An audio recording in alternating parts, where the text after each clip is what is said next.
กินข้าวเนาะพี่น้องเนาะเนาะเนี่ยอาหารญี่ปุ่นเขาห่อสลาย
มื้อนี้บุญนักกะบ่มีหยังมาให้พี่น้องเบิ่งเนาะมาถ่ายภาพรวมๆบรรยากาศยามเช้าเนาะ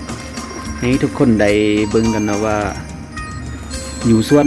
ญี่ปุ่นตอนเช้ามีน้ำหมอกหลายมื้อนี้นะเจ้าบุญนักเจ้าบ่เว้าหยังหลายนะมื้อนี้เนาะให้เบิ่งภาพรวมๆไปนำกันเนาะ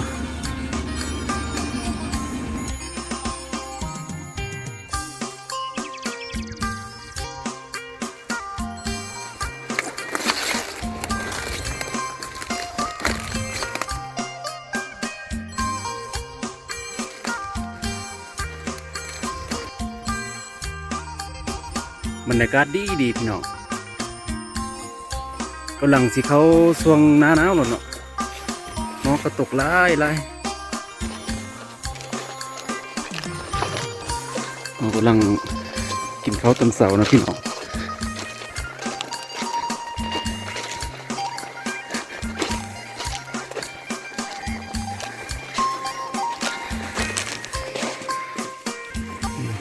คือบรรยากาศ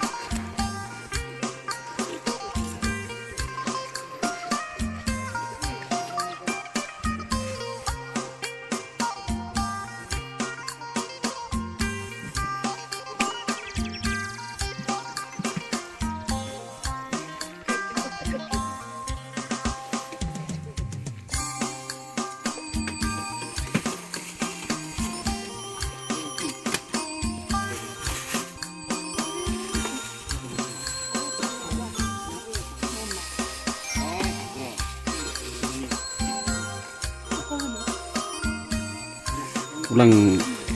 กินข้าวเนาะพี่น้องเนาะเนาะเนี่ยอาหารญี่ปุ่นเขาห่อสลายกับอันฮอนด็อกต้องตามอันนี้กินไส้วัวเนาะ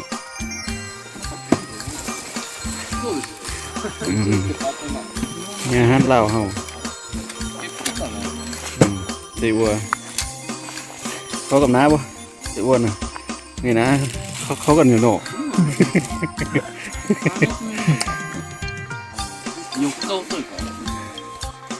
อันนี้ขั้วผักบงมากินนะพี่น้องเนาะกินขั้วผักบงคนนี้เฮ็ดผักกะหล่ำแต่บ่กินผักกะหล่ำเลยกินขั้วผักบง